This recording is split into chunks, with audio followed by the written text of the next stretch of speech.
Raphaël. Raphaël qu'on retrouvera dans Global mercredi soir. Et nous, on est toujours sur la pointe de la Parata devant les îles Sanguinaires. Et on va continuer d'observer les fonds marins. On va vous parler du corail, cet organisme vivant qui fascine les hommes depuis des milliers d'années. Il fabrique avec des bijoux. On pense souvent que le corail, on n'en trouve que dans les mers tropicales. Eh bien, détrompez-vous, on en trouve aussi ici, au large de la Corse. Et l'on trouve donc aussi, sur l'île de Beauté, des hommes grenouilles dont le métier est d'aller tout au fond de l'eau pour cueillir la précieuse ressource. Mais attention, une ressource qui n'est pas inépuisable, c'est notre enquête du jour. Elle est signée Alexis de la Fontaine. On surnomme cette drôle de bête l'or rouge de la Méditerranée, le corail. Cet animal en forme de branche appartient à la famille des méduses. Il colonise les rochers et les grottes sous-marines jusqu'à 300 mètres de profondeur. Depuis des siècles en Corse, il est convoité par les corailleurs. Parmi eux, Robert Rebuffa et Jean-Louis Régis. Ce matin-là, dans le port de Propriano, ils préparent leur journée de plongée. Bon, allez, on démarre. Aujourd'hui, on va essayer de monter sur les moines, là. On va voir si le temps nous le permet. Ouais, je pense que ça va être bon. Cap sur les Bouches de Bonifacio, à la pointe sud de la Corse. Une zone propice pour la pêche. Après 1 heure de navigation, nous arrivons près des balises posées par Robert il y a 3 jours. J'avais repéré un peu de corail, et donc j'aimerais bien le récupérer. Voilà. Donc, ouais, j'espère. S'il n'y a pas un braconnier ou un autre plongeur qui est venu le prendre. Robert se prépare donc à plonger. Geste rituel répété des milliers de fois. Aujourd'hui, petite plongée à 55 mètres. Mais ce corailleur descend parfois jusqu'à 130 mètres. Sur son dos, les bouteilles d'air comprimé pèsent près de 100 kg. Après des années de pêche au corail, Robert a toujours la foi.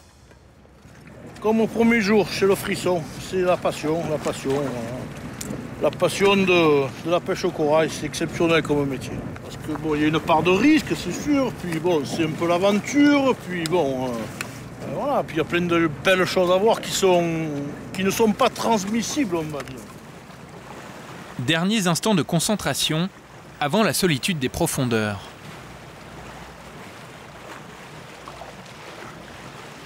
Ah ok, allez, on y va.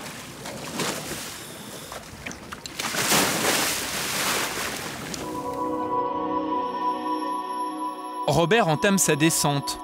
Guidé par le fil de sa balise, il atteint le fond en 3 minutes. Voici le bon coin repéré il y a 3 jours. Robert commence sa récolte avec sa martelette. En quelques minutes, il moissonne la colonie de corail vivant sur ce rocher. La croissance de cet animal est très lente, seulement quelques millimètres par an. Certaines branches ont mis plus de 20 ans à pousser avant de finir au fond du panier. Il faut travailler vite. En profondeur, le temps est limité. Robert ne passera pas plus d'1 demi-heure à 55 mètres.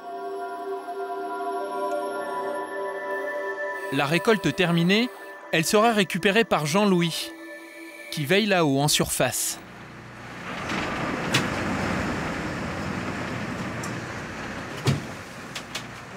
On récupère le panier. Voilà. Robert a récolté plus de 3 kilos de corail. Belle cueillette pour un début de saison. Mais des siècles de pêche intensive ont entamé les stocks. En Corse, le corail se fait de plus en plus rare, entre 0 et 100 mètres de profondeur. Il y en a de moins en moins, il est de moins en moins gros. C'est de plus en plus dur parce qu'il faut faire plus de temps au fond pour arriver à faire un peu de corail, ce qui implique beaucoup plus de paliers ou beaucoup plus de risques d'accident. Voilà. Les paliers de décompression sont des arrêts obligatoires pendant la remontée du plongeur. Ils permettent d'éviter un accident pulmonaire qui peut être fatal. La remontée de Robert va durer 1h30. Il regagne la surface, mètre après mètre.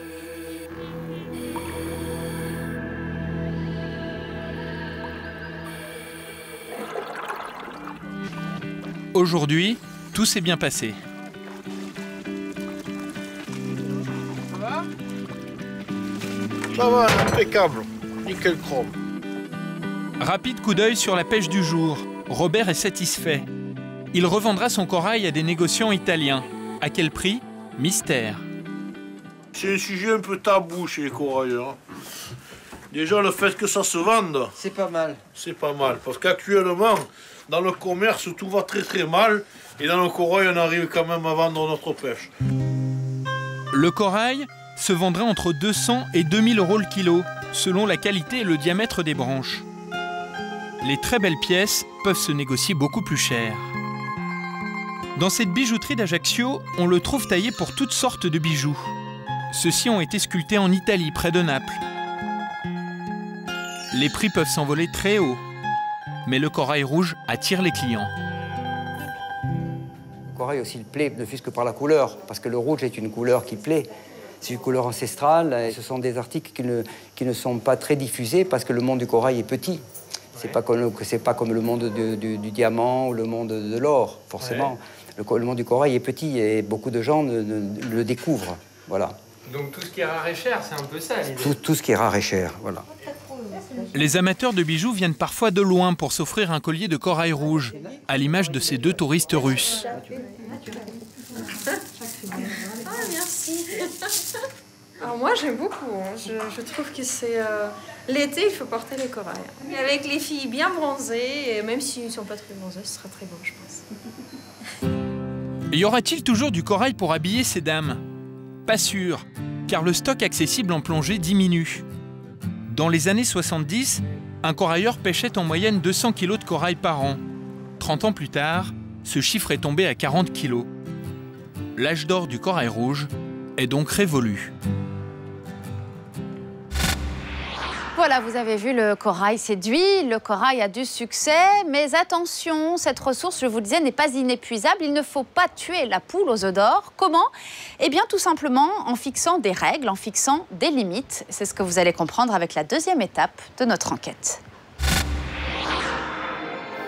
La plongée dans la Grande Bleue procure certainement un sentiment de liberté. Et pourtant, les corailleurs ne font pas ce qu'ils veulent au fond de l'eau. Partout en Corse, il est interdit de récolter le corail à moins de 50 mètres de profondeur. Et pour ne pas épuiser les stocks, seules 10 licences de pêche sont accordées chaque année. Mais ce n'est pas tout. Dans certaines zones, comme ici près de Calvi, la pêche du corail est interdite pendant plusieurs années. On appelle cela des jachères. Ce corailleur a participé à leur création. Pendant 7 ans, le corail n'est plus sollicité par des actions de pêche. Il n'y a plus de prélèvement. Donc ça a permis que le petit corail devienne plus gros, le moyen un peu encore plus gros. Et puis ça permet aussi qu'ils se reproduisent. Ça permet quand même de régénérer les stocks, d'aider à la croissance. C'est déjà pas mal. Voici ces zones contrôlées. En rouge, les zones où le corail est au repos. En vert, les zones où on peut le pêcher jusqu'en 2016. À cette date, ces zones s'inverseront. Il y avait urgence à réglementer la pêche du corail. Car depuis des siècles, l'homme a ravagé les fonds marins. Autrefois, on pratiquait la pêche du corail avec cet instrument. La croix de Saint-André raclait les sites recouverts de coraux. La pêche n'était pas sélective, un carnage. Cette technique a finalement été interdite il y a plus de 20 ans.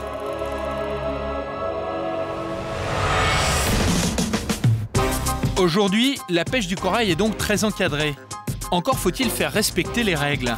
C'est le job de ces patrouilleurs des affaires maritimes. Ce matin-là, ils sillonnent le golfe d'Ajaccio. On va monter nord, on va monter dans le secteur des sanguinaires. D'accord. On va aller voir ce qui se passe. Calme plat aux îles Sanguinaires. Tout juste un pêcheur de langoustes qui a oublié les papiers de son embarcation. Pas de braconniers en vue, et pourtant ils existent. Allez, au revoir. On a des pêcheurs qui sont des professionnels techniquement, mais qui sont sur des navires de plaisance et qui viennent sur les zones de prélèvement de corail connues, on va dire, mais qui n'ont pas l'autorisation pour le faire. Donc, ils viennent d'Italie, Sardaigne en particulier, et puis le corail donc part ensuite dans les circuits de l'artisanat, de la bijouterie. Voilà. Pas d'interpellation aujourd'hui. Mais ces flics des mers veulent nous montrer le butin de mission précédente. Direction le local des saisies. Il renferme un trésor de corail. Je vais le mettre sur la table. Alors on a plusieurs saisies qui viennent de personnes différentes.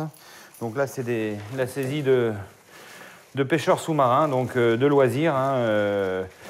Donc ça a été saisi. Ici on a un paquet pris par un professionnel. Donc là je pense qu'il était ou en réserve ou un problème de licence certainement. Bon ça c'est le seul qu'on ait en professionnel. Tout le reste c'est de la plaisance. Il y a quelques belles branches comme ceci. Voilà. Les braconniers risquent une amende de 40 000 € et la saisie de leur bateau. Depuis quelques années, ils se font plus rares ou plus discrets. Une autre menace pèse sur le corail, le réchauffement climatique.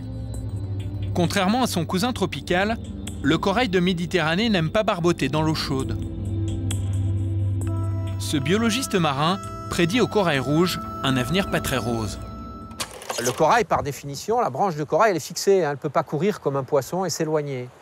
Donc, si elle se met à baigner dans une eau, entre guillemets, trop chaude pour l'espèce, elle peut en mourir. On peut avoir des mortalités importantes qui sont liées au fait que l'espèce ne supporte pas cette situation-là. Donc, plus les situations amenant les eaux, notamment superficielles de Méditerranée, à s'échauffer existeront, plus on peut voir de la mortalité de branches adultes se produire. Pour l'instant, seules les eaux de surface, jusqu'à 40 mètres, subissent des coups de chaud. Mais à l'avenir, le réchauffement climatique pourrait frapper plus en profondeur. L'or rouge de Méditerranée n'en serait que plus rare et donc plus cher.